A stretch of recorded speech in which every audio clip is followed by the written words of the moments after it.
got carried out of the comedy club? It was probably my favorite carrying out of. I've seen a lot of people get booted from shows, but the guy was in the front row. You know, we tried, didn't work out. He had to go, and the bouncer the door staff just took the chair because the guy refused to get up, and he just pulled it out the back door. Dragged him all the way to the steps to the upper level, and then got him out of his chair. And then the guy tried to do a cocky walk-off, like, "Ooh, I'm a badass," and almost fell down 7 times trying to get out the door. It looked like a time lapse. You know, they had make people in chairs look like it's just driving itself around. It did. But in reverse, it was a time lapse where the guy just zipped out of there in the chair, and the lights were so bright you couldn't really see the bouncer. So you could just see this kid, just his chair go in reverse, and he was goners, bro. I wish the bouncer would have been dressed in a chroma key suit, a green chroma key suit, so we could have filmed it and then cut him out. And it would have looked like that scene from the Poltergeist when they're in the kitchen and the table keeps sucking back from the table into the wall. Yep. It would have been hilarious. This dude from Texas who builds Navy ships, we're very proud of him for what he does for a living or whatever, had a few too many, could not control himself at our show at Helium Comedy Club in Philadelphia. And by the time you got on stage, the dude wasn't even forming words anymore. He was just like making sounds. Yeah, I walked into a shit show there, but it was an awesome crowd. Philly just gets lit. That's what they do in the summer here, bro. Thursday, 8 o'clock show. The crowd was drunk. Lit up, kid. Awesome It was crowd. great. I mean, my man obviously lost his cool. He don't even remember being there, I bet. No. I mean, But, he was a good dude. I'm sure he's a good dude. He was just operating on autopilot, blacked out, and didn't even know that his mouth was moving. Nope. No idea. His brain was like trying to save him. Like, hey, call an Uber. And he just thought that meant I should say things to the guy in front of me. I was in the middle of a joke, and he was just going, "Where are you from, man? Hey, man, where you from?" I was like, "Come on, shut the fuck up, man." I was talking to that married couple next to him, and I'm like, "Hi, how long you guys been married?" And he was like, "Yeah, so how long you guys been married? Where'd you meet?" Like he was taking over the crowd work at that point. I know. It was a full Q&A when I got up there. This guy, I felt like I needed to sit down, maybe get a drink, you know what I mean? Get some white lighting. But either way, it was a sick-ass, a wonderful show. Everybody's hammered, had a good time. Another great night at another great comedy club. And now we are currently at Valley Forge Casino in the floor area. The bottom event center. ACL, 4th National year. Final chase. A lot of action yesterday. We are just hanging out, me and you right now. I think you're up. We split the first set of 10 games 5-5. Right now you're up 5-4. It's been a tight race. Second set. Tight race. We're getting better is the problem. Yes. Which means I get more pissed off when I throw a bad shot. We're used to that just happened. But now the bad shots are happening less and less, and that fucking is driving me crazy because now I think I'm better than I am. Like I shouldn't make mistakes, especially obvious ones. Yeah. And it's fucking with my head. But it's probably part of it because we're going to be pro. We're probably within the next 3 months. Yeah, I'm probably. There is rumblings of me being the 2023 Rookie of the Year in the ACL. Mm-hmm. As far as cornhole goes, I'm probably going to take over the whole operation by 2025. You know, you won't even know anybody but me. Okay, I'm going to be the only guy with 6 bag sponsors. I'm going to team up with Ian Cripps, who's the 11-year-old boy who is just walking through pros right now, like the biggest names. He's taking them all down. He definitely took down Cody Henderson in the bracket yesterday. Yeah. And in singles. Then he beat Eric Davis, too, I think. Something like it's this These kid are both top 5 guys, by the way. Is incredible. We're going to put him in a video today, so hopefully you guys can see that. Yeah. But you wouldn't have to. He's going to be ready to go by the time this becomes an Olympic sport. He's going to be like 18 or 20, and he's going to take home the gold. There's no way. There's no way there's another person that's as good as him in cornhole. He's 11, bro. And you know, all these kids are taking over. Trey Bergstein's 18. You know what I mean? And also young and amazing. And I'm looking to really dominate the seniors league in the next 10 years. Yeah, you know me too. Me too. That's why I'm stepping in. I'm going to wait till I'm 55. You're closer. You're only 5 years out from the senior league. You can be a real savage then. I am. I'm going to take it all over. I mean, you'll be able to dip in your mouth and shit, letting it fly. Oh yeah, there's nobody chews, which is discouraging. You know, I would be the first one to keep a lip around during gameplay and sipping a cocktail. Yeah, so that's just respectable, and that's just you being you, a classy individual. I mean, I'm gonna play like how I play in the backyard. They call you a role model for a reason. Oh, role model, icon. Yeah. I mean, people that are all retired. I'm going to be able to start a whole new career in Florida, where I'm just like the king of the retired people. Yep. And I'm going to be their cornhole champion. I'm riding around Orlando on a golf cart. I love that. Get the 4-seater at least. I'll get the 6-seater. That's class. Yeah, 6-seater for sure. You know why they put gravel around old people's house? Because they can't. It's like quicksand to them. Yeah. They can't get out. They're trapped in the crib. You're right. Yeah, it's like you just be running in place, walking in place in the gravel. I'm going to get a double wide trailer. Yes. And I might even add on a bump out to the back of it. I'll tell you what, the trailer doesn't get enough respect. You know, these shipping containers show up, right? All they are is 4 metal walls, and start taking the glory because you can weld them to each other. Oh yeah, have you ever been on a double wide? Because guess what, you could drive away with that piece of shit. Oh yeah, I can just hook it up to my truck, move to a new city, start a new life. Yeah. All I need is a hitch and a ball. That's it. So take your little, but I will say this. I'm guilty. I love container homes. They're pretty cool. I love the way they stack them up, do all the different shit with them. I wish I knew how to arc weld. We should learn how to weld. Yeah. Then I would just build my own shipping container community. I'm starting a shed community in my backyard. Yeah, so you're making a big move here. See, I like this move though, because normally the old MCCOMAS would just get engaged. You know? Right. You'll be down at the jewelry store. They'll be like, here comes Todd again. Here we go. Right? But this time, you're like, you know what? Before I hit the engagement ring, let me just buy my lady and outfit her shed to go next to my shed. And she bought it herself. Oh. Quite the investment on her behalf. What if it doesn't work out? You going to take your shed with you? Yeah. Hey, come get your fucking shed before it becomes a lounge. Your office. It's all got the backyard. Or it's going to become a podcast studio. Yep. You got 3 days. Just know if the shit don't work out, your investment it's still not going to go to waste. Right. You just helped us build a podcast studio. Yeah, we'll create content out of it. So it's not like you wasted your money. Yeah. I mean, she gets it. Yeah.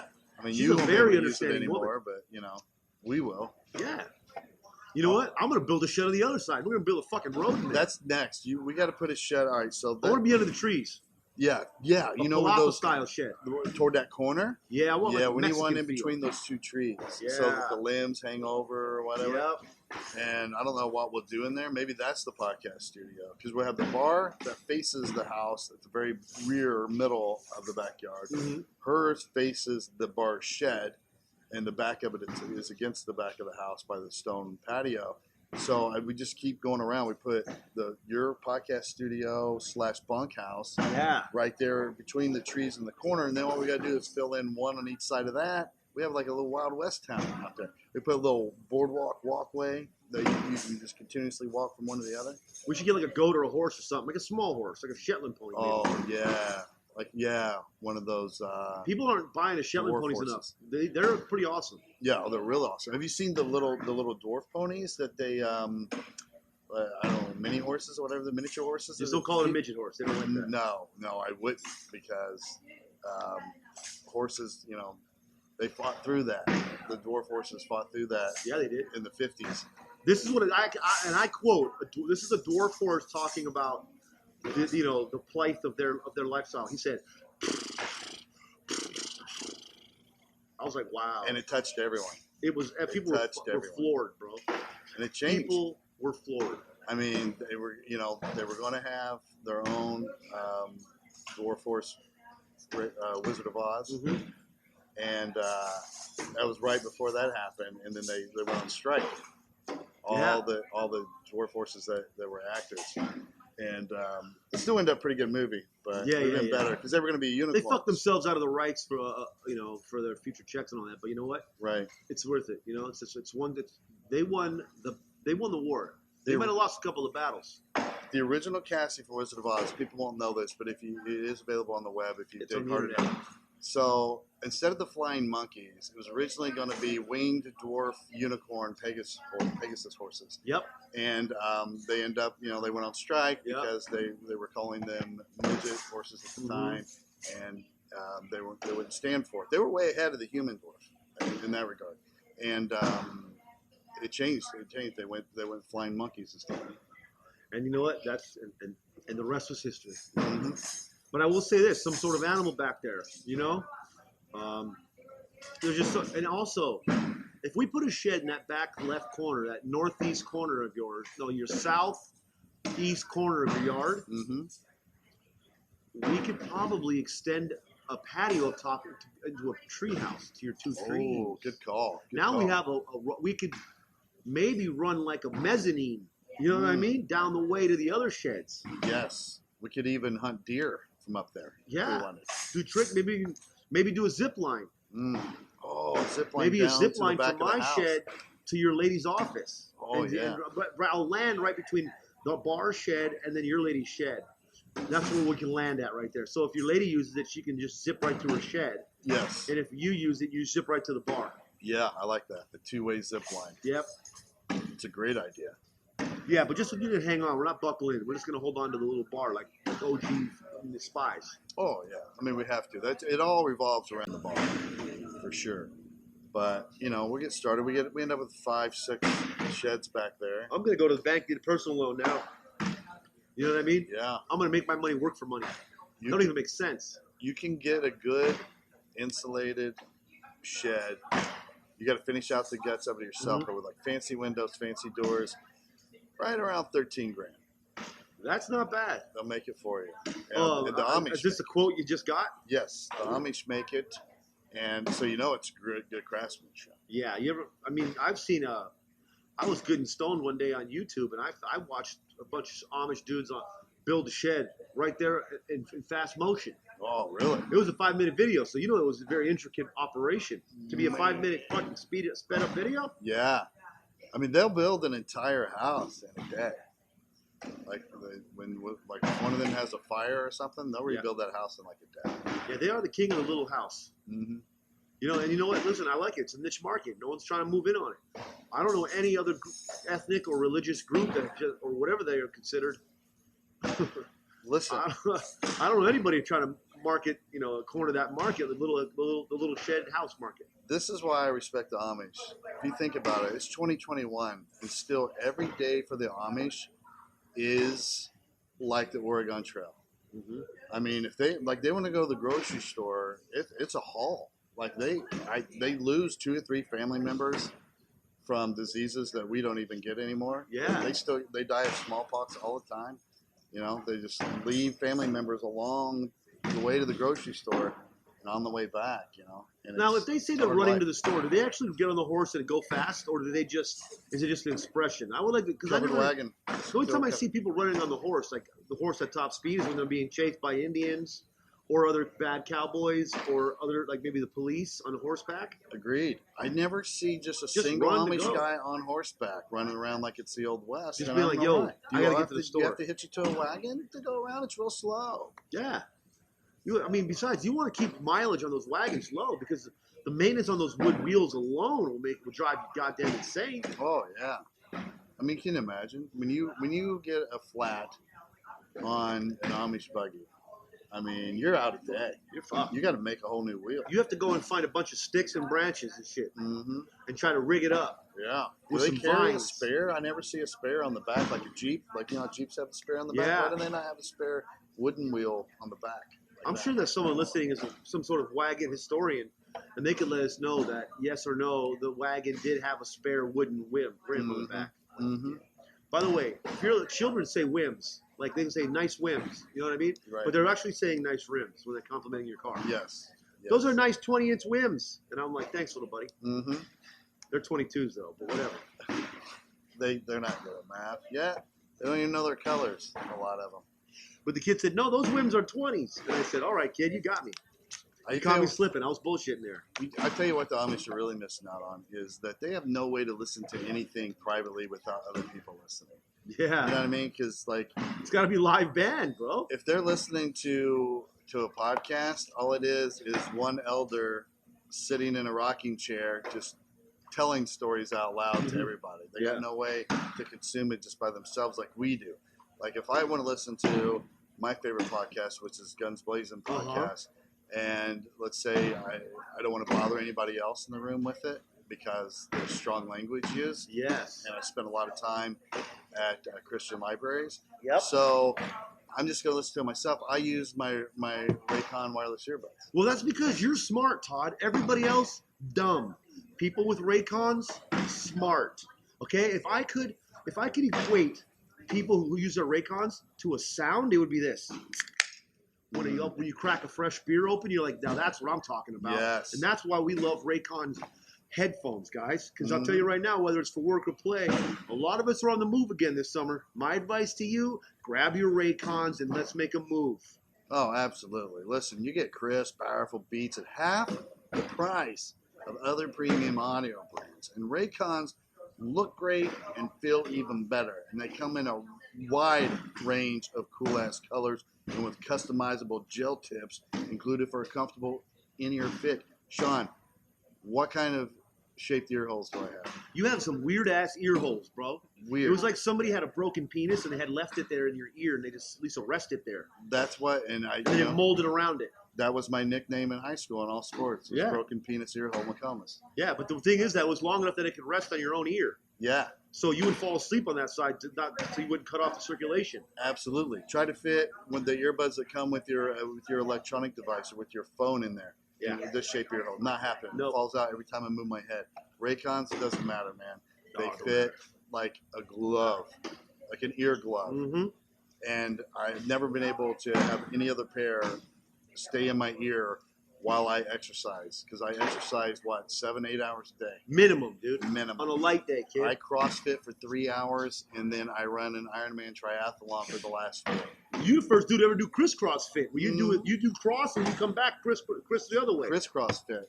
Crisscross applesauce. Yeah. Fit. That's double the fitness. With my legs crossed. I did a whole Ironman triathlon sitting in the seated position with my legs crossed. And you know what? That Ironman triathlon took hours and hours, and guess what? Your Raycons didn't die out because you know why? They have a 24-hour battery life, guys. That's why. Come on. Seamless pairing with your device. Like I never have any problem whatsoever. No. Whether it's my desktop, my laptop, my phone. Nope. It doesn't matter. Listen up. There's a deal for you guys. You guys listen, we understand it's a great product. You've done a great job of selling it, but what's the deal that we get exclusively for being listeners of Guns Blazin Podcast? Let them know what it is, Shaun. Here's what's going on, guys. Right now, Raycon offering 15% off of all their products, okay, for our listeners, okay? But here's what you got to do to get the deal. Go to buyraycon.com/gunsblazin and get you 15% off your entire Raycon order, okay? Now, do the math here, guys. Okay, if you spend $100, this is $15 off. Now, you just double it. Every time you double the 100, double the 15. That's how it works. That's how percentages work, guys. Let's go. That's 15% off at buyraycon.com/gunsblazin. buyraycon.com/gunsblazin. Listen, Jesus, I wish monkeys could really fly. That was the best part of Wizard of Oz. I'm happy with that casting choice. Way to come back to that. That was really smooth of you to remember everything. I know, but it terrified me so much when I was a little kid. Did you watch it when you were little? When I was a little kid. I was terrified by Gremlins. Gremlins are also scary. That was supposed to be a kid's movie. And you went there, and now I was a little bit older than you were when that came, because you're like my sister's age. So I remember taking my sister there, and my mom and dad were like, oh, it'll be cute. You take your little sister to this kid's movie. Oh, nightmares for months. Yeah. It was terrible. You ended up becoming a cop for 22 years because you wanted to fight crime like those little fucking flying monkeys. Exactly. That was criminal activity, and you said, friends, I'm committed to this game. I'm bringing people down like that. The proverbial, if you will, flying monkey. The Wizard of Oz flying monkey was my gremlin. And I had nightmares about it. I mean, they were scary. They tore the scarecrow apart. Like they dismembered him. Done. Ripped that. And then they were jumping up and down on him, like making that scary flying monkey. Yeah, that was pretty good. That was a very good noise by you. Thanks. You should maybe get into animal voiceover. I'm thinking about it. I'm not getting any prettier, so when I'm done with video, I go straight to audio, voiceover, animal. voices. So if you have any kind of project coming up or you guys need animal noise voiceover, now you know where to go. Todd and MCCOMAS, okay? GunsBlazinPodcast.com. Listen up, National Geographic. You need better voiceover people. And you also they need more of the titties on the front, and you have those. On the covers, they showcased and you have a really big nipple. It's over the awkwardly large. It is. It's like a personal pan pizza size. It is. Basically, not square ones, square ones. That's my entire chest. Which is weird. You have it's like one big nipple. Mm-hmm. It looks like Target. That's why you don't ever let your lady touch your chest because it tickles too much. Yeah, I'm like, it's too sensitive. It's like one big nipple. You give me BHO, bloody. Do you think that there is anybody that was ever born with pure, just their entire skin was all nipple skin? Oh, wouldn't that be crazy? You're just one big nipple, like one big nipple? It's had to happen because birth defects happen all the time because God took that seventh day What off. a sensitive guy, huh? Right? Like if your whole skin was nipple skin. Oh my God. So every time you bang into something, it's like, it's bad, but it also feels good in a weird way, you know? You wouldn't even be able to wear clothes. Stub your toe? Ouch, thank you. You know, it's weird. Someone make me an entire suit out of bra material, please? Jesus. My whole body is a nipple. Ooh, one big ass clamp in your living room. What's that for? Don't worry about that. It's so cold. About that 9-foot clamp, buddy. Why can't you bend over? Because I'm totally erect right now. It's cold. Yeah, buddy. I'm rock hard right now. I have It's freezing in BHO. here. My entire body hardens up. Mm. You know, listen, again, that's just us exploring possibilities of a certain type of thing. You know what I mean? We have a theory, and listen, I don't want to offend anybody about your religious beliefs or any of that stuff. Like, to each their own. If you're happy with your religion and your beliefs, I'm happy for you. But what if God would have worked the entire week?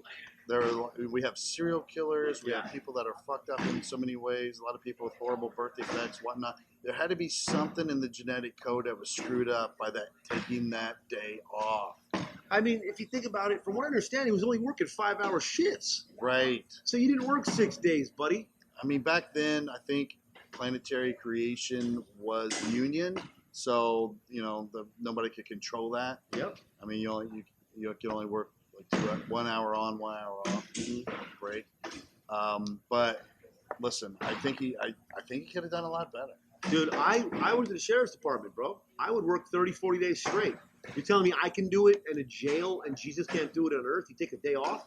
Fuck out of here. Come on. Get back to work, Come on, Jesus. God.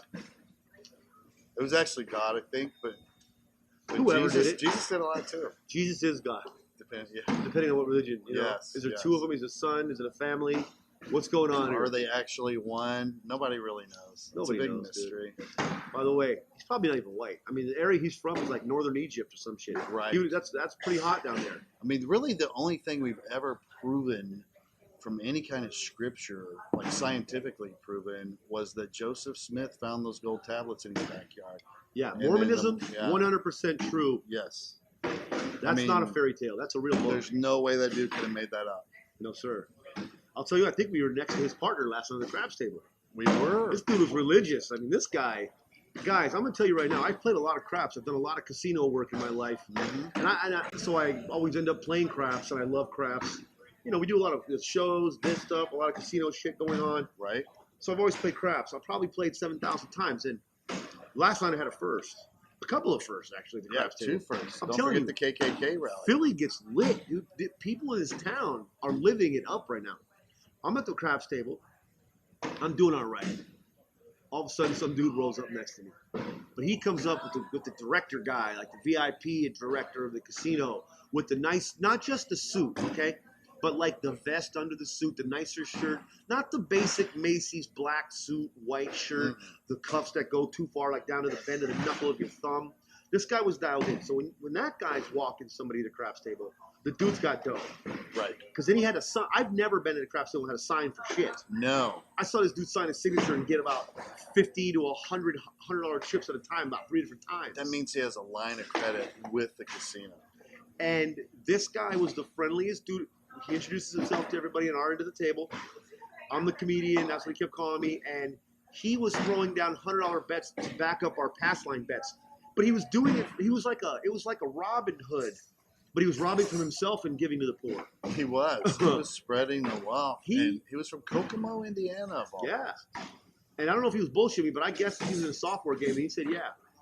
But I said, for real, I asked him that. He's like, actually I am. I'm like, yeah, I could fucking tell there. His name was Paul, and his buddy right. Stevie L. Yeah. Now, this guy probably gave each of us $400 to $500 in bets. And he was buying rounds. And you know drinks. what? I would never in a million years pocket that. No. I did come out. I was already up above my money before I sat at the table. So I had taken my 150 that I had put in, and I put it in my pocket. And I was playing on house money and Paul's money, basically. The one lady to your right, Mary ended up telling us that he personally made her $800 off bets he laid down for her. Yeah. $800. He was throwing down $50 hot bets for everybody at the table. And that's a one-off bet. Yes. That's a one-roll bet. This guy just didn't. I think what happened is that the bank that he uses for money, they ran out of space. So he's like, oh, don't worry, I'll make some room. I've got to get rid of some of this money. Yeah. The vaults are full. I think it happens. He also is evidently going through a divorce, so he was out to have a good time. He's trying to say, you know what, I'm not spending, I'm going to have to give it all away anyways. I might as well give away half of this is not even mine. I never thought about that. Maybe he was trying to get rid of a bunch of them before the paperwork started. All I know is this. Oh, we got somebody in staff. trouble. We got the casino staff there. It's just popping off. That's Okay, also, always know this. The guy at the casino with the limp and the walkie-talkie's running shit. Yeah, that's a guy who used to be big in the industry in Vegas, and something happened, and now he's working in Valley Forge, Pennsylvania at a casino. On the low. But you can tell he's got the experience. Something happened. You can see how he carries that walkie-talkie. Mm-hmm. Not only that happened, I think you guys all went to bed, and I kept playing a little bit. Mm-hmm. And the table, well, first of all, the table got cold, so me and Todd started going with the don't pass line and cleaning house. People are not happy about it, but you know what? We rather make money. I said, listen, it's a cold table. We play ours.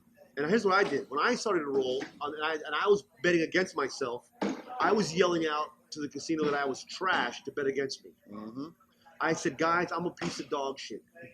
Bet the don't pass line. You were warning them, letting them know. Yeah. Also bet this way. And they wouldn't. They thought, oh, this is some kind of joke. This guy, he's really a hot shooter. He's just trying to ham it up. We're going to bet with him. And they kept losing. We're like, I'm telling you, bro. I'm a loser tonight. Yes. Lose with me. Win with me. So then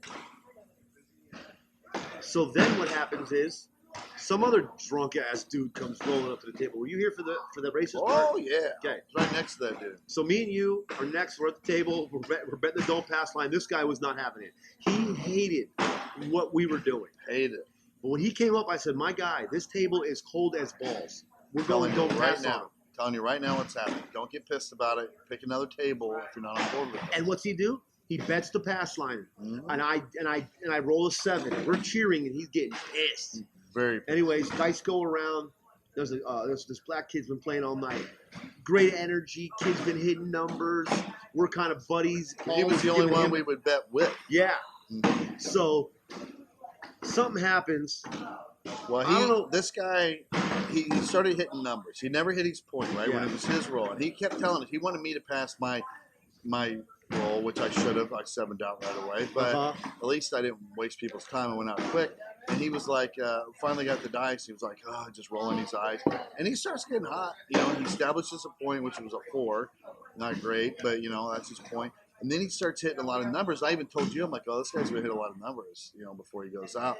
And then he goes out, like, after, I don't know, he hits, like, 6 numbers, and then, boom, 7's out. And he's pissed. And he won't even look your way or my way.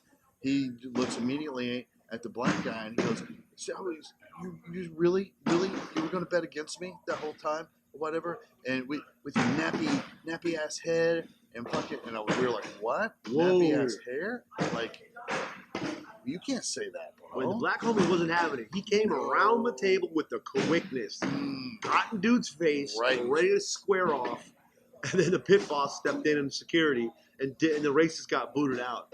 But what a fucking wild riot that crash table last night. Oh, it was wild, dude. I had never seen somebody be that openly racist in a long time, straight up to somebody. I wish the black dude just would have knocked him the fuck out. I bet you the casino probably wouldn't even kick them out because it was so racist. I mean, you can't. It's open season on racists right now. Yeah. You know what I mean? Uh-huh. Hit you in the head with a bottle of freaking fruit tea. Yeah, that shit was crazy, but it was so much fun. Actually, outside of that happening, I'm just saying, it's been a wild weekend. I mean, evidently congratulations Ryan Windsor on winning the Nationals for singles. Yeah, and evidently there was a big-ass fight right here where we are. Right Really? now, in the basement last night. Yeah, there was some drunk-ass dude grabbed, like, one of the pros and was, like, mouthing out, like, dude, I could beat you right now. And he wanted to play for $500. So the dude, finally, they were like, no, you don't want to do that. And he was like, oh, no, I'll whip your ass. And finally, he was like, all right, are you really going to bet $500? And he was like, yeah. So they came down here. Did they make him put the money out first? Stacy, the commissioner, was here, or whatever. And they got the money out. Stacy took possession of the money, like all of the money. And the pro put up $1,500 against this guy's $500, right? No, I think it was 5-1. So I think he might have put out really $500. Yeah, against the dude's 500. Yeah. So Stacy's holding the money, and he gives the guy. By the way, Stacy is the leader of all the ACL. He's the owner, organizer, leader, CEO of American Cornhole. And he likes to have a good time. He's a great guy. You guys check him out on our IGTV that's come from the live thing we did last night on Instagram. He was the one DJing. Anyway, so I guess the story they told me was this guy gets spotted 15 points by the pro. It's like 17-15 right away, and then the pro just boom, boom, boom, just buries him, like scores 10 on him, whatever. And then the guy tries to grab the money, and he goes, you busted. And they were like, no, there's no bust, bro. Like, we established the rules up front. Like, we're using American Cornhole League rules. You don't bust. Yeah, what kind of fucking cop-out, weak-ass bullshit is that? So he tries to do that. He tries to grab the money. And then he tries to fight this pro who's, like, down at, like, the big dude with the beard. He's, like, 6'7", 6'8". Yeah. He weighs, like, probably 330. He looks like he probably played Division I ball somewhere. He tries to fight this dude. And of course, he gets his ass kicked.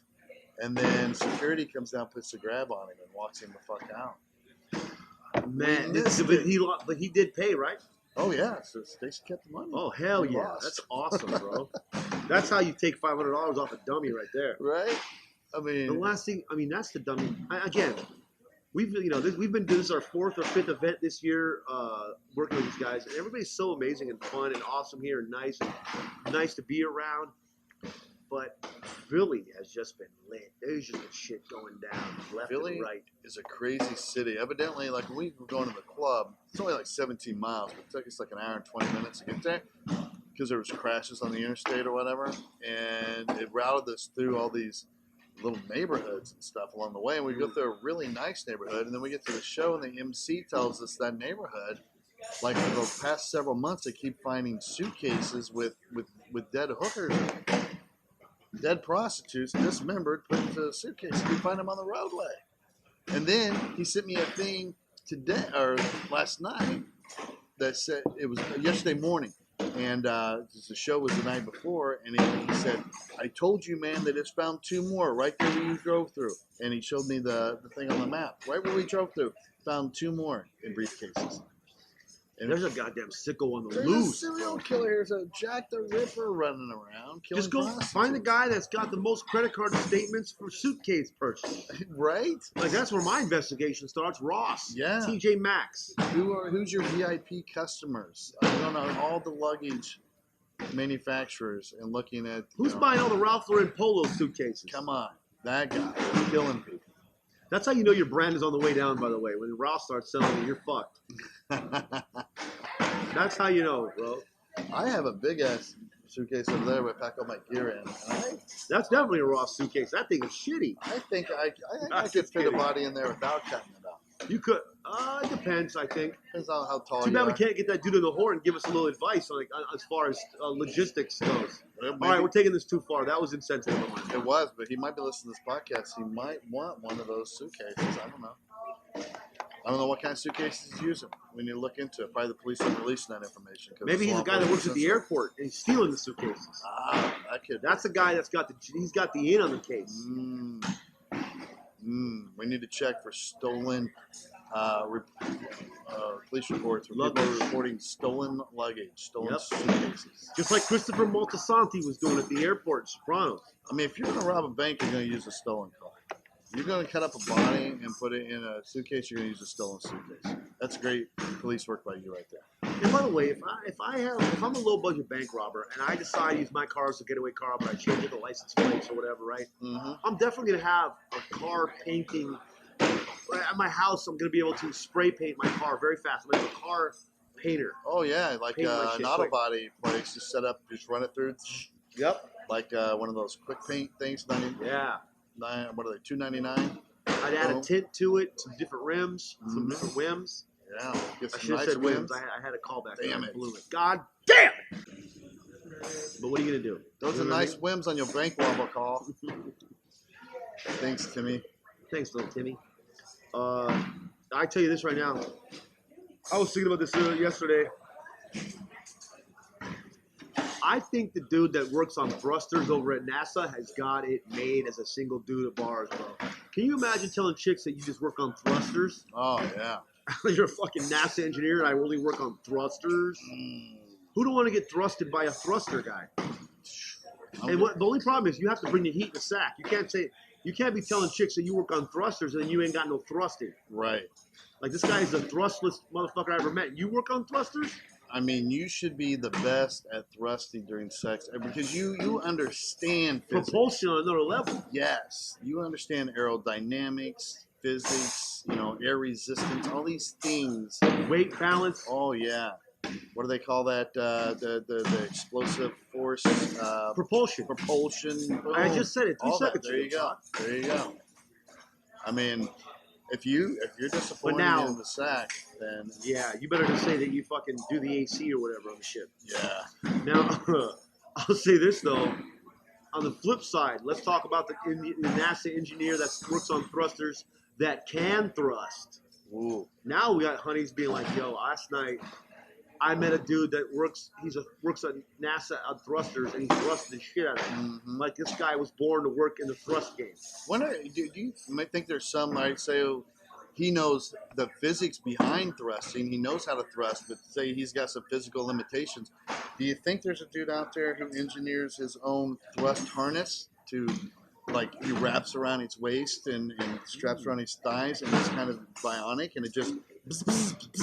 Oh, I know what you're talking about there. I see what you thrusts his hips with I think at that force. point you should just get a Sawzall and just put the dildo attachment on it, and then just be in charge of the trigger. It's going to be a cheaper operation. Either way, it's not you doing the thrusting. You know what I mean? Yeah. That's either the suit you're talking about, the thrust suit. But you're in there. You're experiencing the pleasure behind it as well.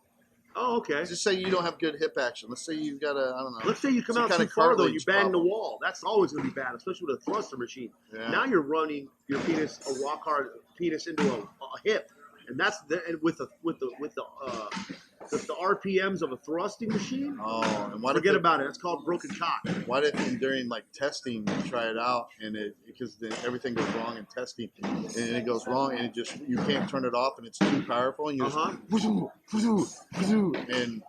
you and then there's drywall damage. Kill her. What if you kill a woman from thrusting? So I say, you know what? I would stick with the Sawzall personally. Yeah. I do like where your mind is going with the thruster suits. Mm-hmm. Basically a sex Iron Man suit with your explaining. Yeah. But except with your real cock. Yeah. But I will say, it's very the ingenuity aspect of that is beautiful. But I think functionality, we're going to have some problems. Yeah, I think so. I mean, I think people are going to get hurt. Yeah, it's not going to do well. We'll be fucked up drywall. Women are going to be getting busted up. Mm-hmm. I think I just don't want to be in charge of thrashing uterus. You know what I mean? Like, come on, they need that. Yeah, that's the first time I ever used that word on a microphone. By the way, I'm not sure how comfortable I feel with myself right now. Uterus? Yeah, I said uterus on this podcast. Yeah. Why does it give the uterus such a fucked up name? It's so important. Yeah, I would just call it like baby sack or something. You know what I mean? Something else. Anything but uterus. Like, that's the worst. That sounds like a fucking king's name from 1480. Maybe King Uterus. Maybe it's the baby cannon. Maybe something like that. That's where the baby comes out, right? It shoots out of the uterus. I'm pretty sure the BBC is going to pick this podcast up. I'm almost certain of it. I mean, it's basically just an interactive Wikipedia. Yeah. That's all it is. That's all we should have called it. That's what interactive Wikipedia cast. Yes. I don't know. So I don't know the full reasons for uterus other than the baby function. So I know women don't need them after a while. They don't need their uterus? Yeah, you can get your uterus removed. The uterus is at the end of the tunnels that go to the vagina, right? Right. If you're not going to have babies, you don't necessarily need your uterus. So.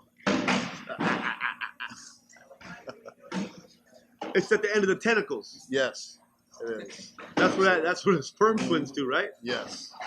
That's my understanding. That's your understanding. That's what I remember. I never made it past those first 6 or 8 to 9, maybe 12 inches. Right. As far as the depth chart. Never really been able to explore farther than that. Yeah, you got me. Oh, shit, bro. We're just saying this, guys. If you're going to use the Sawzall with the dildo attachment, wear goggles because the shit can get sloppy. Yeah.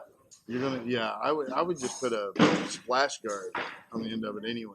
Oh, okay, good idea. Just put it like 6 inches back from where that part happens at the end. And the good news is, the good news is this: there's going to be a lot of that plastic hard plastic stuff that you use for the splash guard, because now so many convenience stores and restaurants that had that sitting there for COVID, where that way when you talk to somebody, the COVID would just bounce back into your own face. Right.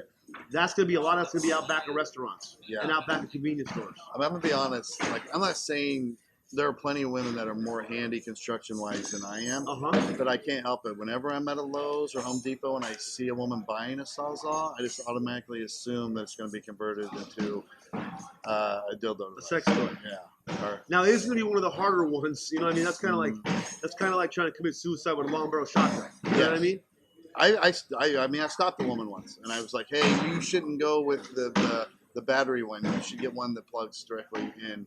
Yeah, well, I think if I'm a woman, I definitely want my sex toys to plug into the wall. Yeah, I'm like, the batteries die really fast. Yeah, if I wanted to have somebody quit on me halfway, I'd just have sex with my husband. I mean, that's what I'm talking about. Yeah. That's me slipping a real bit into this podcast. I mean, I'm lucky to get through cutting out 2 windows before I got to change batteries. So yeah. I don't know how quick you are, but I would plug it straight in. Right in. Yeah. Besides batteries, come on. Who's got time to go to Walgreens for a 50-pack? You know what I mean? Come on. Have some respect. You just switch them out. Shout out to NASA thruster guy, though. That guy's crushing it. I hope he's really doing some good thrusting on his own personal life. And if no one has the Twitter account right now, NASA thruster guy, grab it up. Yeah, grab it up. Start tweeting about all your thrusters. And maybe tweet gifs of actual thrusters and just be like, yo, me in a sack. Stuff like that. There you go. Mean City.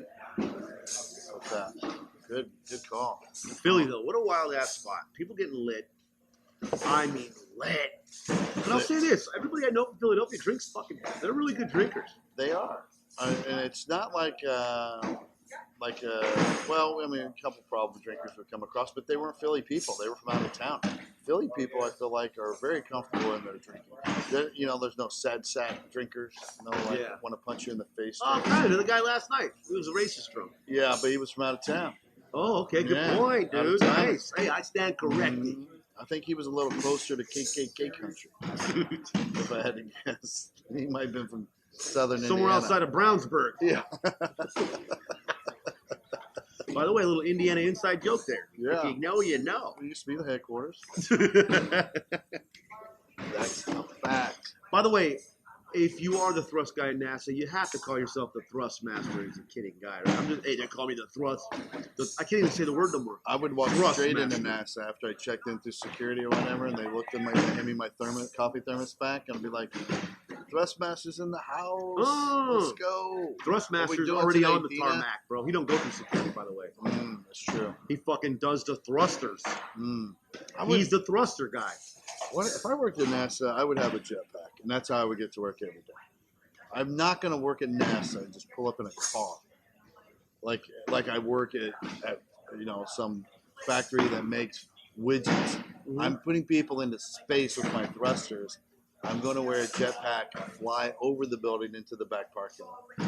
I am pretty excited that we do have guys flying around in suits now with the thrusters on their feet. Finally. Shit.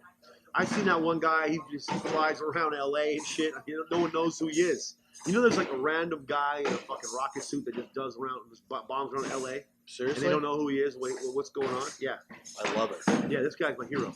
I love that he's not letting anybody know what he's about or who he is. Yeah, what are you going to do, catch the guy that has the flying suit? Fuck off. Dude, that's how you rob a bank. You don't steal a car or whatever. You steal a jetpack, and then you rob the bank with a jetpack. And you don't even have to get away anymore. All you have to do is get to open skies. I would start with a car. When we're doing the getaway, get in the getaway car, drive off, take 2 right turns, and then stop. You know, like in the Ben Affleck movie, The Town, where they stopped and they switch cars. Yeah. So I'm just going to stop, put on my jetpack, gone. Yeah. Because they're going to shut down all the bridges and not let me out of town. Yeah, shut down the bridges if you dummies want to. Go ahead, I'm flying in a jetpack. That's for dummies like you who's still driving cars and you still have to fight against gravity every day. Come on. We take our bank robbery a little more serious here. I mean, it's all about the getaway. Jetpack. I would hit 9-10 banks a day in my jetpack. At least. I would jetpack up to an armored car, right to the side glass, and point my gun at the guard through the window while I'm just flying beside it and like pull over. And then, I don't think it'll pull over though. To me, I don't know if the backpack, the jet backpack, helps me rob armored cars. Now, if the door's open and you get them, but if they're in there safely, they're not going to undo the door.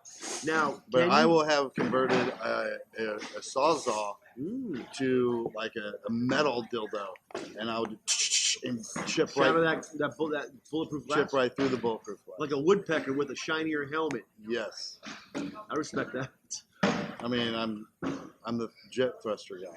I can make anything. You're the thrust master. The thrust master. That's who you are. I would just rob the bank, fly up, leave the money on the roof, and just go around doing that. And then later on, after they're closed, go back collecting all my little sacks of cash on top of bank roofs. That's a great idea. In case you get stopped, you got none of the loot on. Nothing. What are you talking about? I didn't rob shit. Maybe another guy that has a similar path to me is doing it. Yeah. Just because I'm, like, you're profiling me because I'm wearing a jetpack, that all of a sudden I'm the jetpack bank robber? Eat a bowl of shit. How about that? How about that with your circumstantial evidence, sir? Yeah. I got an idea. Why don't you go build the case first? Yeah. Why don't you get some evidence before you solve it, pal? Then come back and talk to me. I mean, this is called Detective Work 101, my friend. By the way, if you want to talk to me anymore, you can talk to my attorney. Yeah. I'm going to lawyer up right there. Let me link you up, put you on hold, and patch you over to my attorney and his team. That's exactly what I'm doing. That's when you know you're big time. When you say my lawyers or my attorneys, like as in you have several. Yeah. My legal like a whole firm, a whole legal team, a whole dream team. If you have one lawyer, you're a piece of shit. If you have a whole legal team representing you, you're a goddamn gangster. If I was rich, I would just constantly have Johnny Cochran on retainer. Yeah. Just so I can just say that all the time. I'd have all types of motherfuckers on retainer. All the best attorneys, just on retainer all the time. He's on retainer. And I would just threaten people with that all the time. That's how you know people. Hey, buddy, if someone claims they're rich, be like, well, who you got on retainer? If they don't have an answer, you're bullshitting, friend. You got no money. If you had money, you'd have people on retainer. You don't. If you're poor, you're going to prison. You're on your own retainer. Brother, we're just solving the world's problems. I'll tell you what right now. If you are in the political realm, forward this podcast to the White House. Their think tank of problem solvers could probably use us. Yes. Reference us, guys. Hit us with the reference. Put us in motion. We're here to help. We are. And we're a bipartisan style group. Okay, I know that in a world of the political realm that we live in now, it's very football. It's Raiders, Broncos type shit. But we are going to step in and be bipartisan and solve problems and be there for the people, not the parties. Hug a dwarf horse today. Find a dwarf horse. Go to the little farm, to the little barn, the little tiny stable. Reach up and hug a dwarf horse. And also do this. If you are a dwarf and you have a ton of cash, make a little tiny F-14 and then fly around in that. That's going to impress me, buddy. Yes. A little tiny F-14 is fucking awesome. You could be itty bitty thrust master. Okay. I like it. Just saying, just throw it out there. Are we in an hour? This has been a good podcast. Hey, buddy. Good luck to listen to this one. Yeah. You guys are welcome for everything that we just dropped on you over the last By the way, some minutes. For those of you that reached out and thanked us for giving you $10, you're welcome. Yes. We gave everybody $10 on our last podcast, basically. You know what? I'm gonna give a mood, Shaun. I'm in a generous mood. Yeah. I think we up it. We double it. Give This 20? episode, we're gonna give everybody $20. Everybody gets 20. Because you should be paying for this episode. $20. Go ahead and take the 20 spot out of your wallet right now. Hand it out as if you're giving it to us, and then stop. Put it back in your wallet. You just made $20. Yeah. Just close your eyes and pretend like that you're reaching out to give us the money, and our hands are like this. No, your money's no good here. Okay, my hands are up like you're going to shoot me kind of look, but it's just you trying to hand us the $20 that we shouldn't take, but we're not. You're listening for free right now. That's what we're saying. That's $20. You just made $20. You're making $20 an hour to listen to this podcast. You're welcome. You're welcome. That's all we got, Todd. Let's go finish getting the coverage of today's doubles action here at Valley Forge, the ACL, 4th National of the Year, final chase. I scored points on pros this weekend. And Todd, I still got to play you some more games and beat your ass. Or get my ass beat. Enough said.